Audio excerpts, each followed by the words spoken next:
Ready for takeoff? Let's take a moment to look at why launch angle matters. So we've got three different shots here that we're going to take a look at.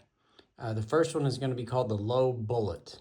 For any of my low ball flights out there, this may be you. So the low bullet is going to have an 8-degree launch angle. So remember, most drivers are normally in that kind of 10 to 12 range. So this means this person could likely be actually hitting down on the golf ball, which is going to generate a lot of spin. So we're looking at about 3,300 RPMs.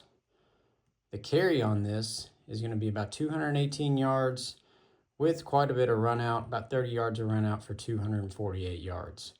So I should say this is an example for somebody who has a 100-mile-per-hour swing speed. And just to illustrate below, this bottom line right here is going to be the low bullet. The next one is going to be the balloon. So that's this one that's here in silver.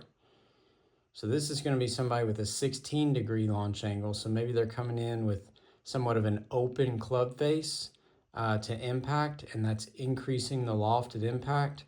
That's going to generate even more spin than somebody who's hitting down on it a little bit.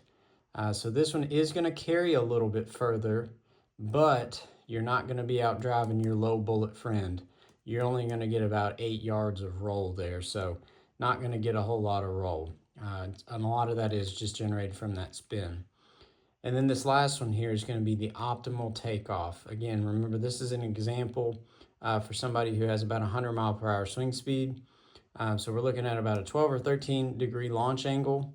Looking at about that 2,300 RPMs. That's your spin right there. So we're going to get optimal carry. And then because this ball doesn't have a lot of spin on it, it's going to be what they call, and I'll say kind of quote unquote, knuckleballing. So when it lands, it's going to use its momentum and still roll forward. So that's why you're going to get the roll out there. So all three of these have the same swing speed, but due to the mechanics and how they're hitting the golf ball, you can see quite a big difference there. I mean, that's 34 yards right there. So big difference there, and this is why launch angle matters.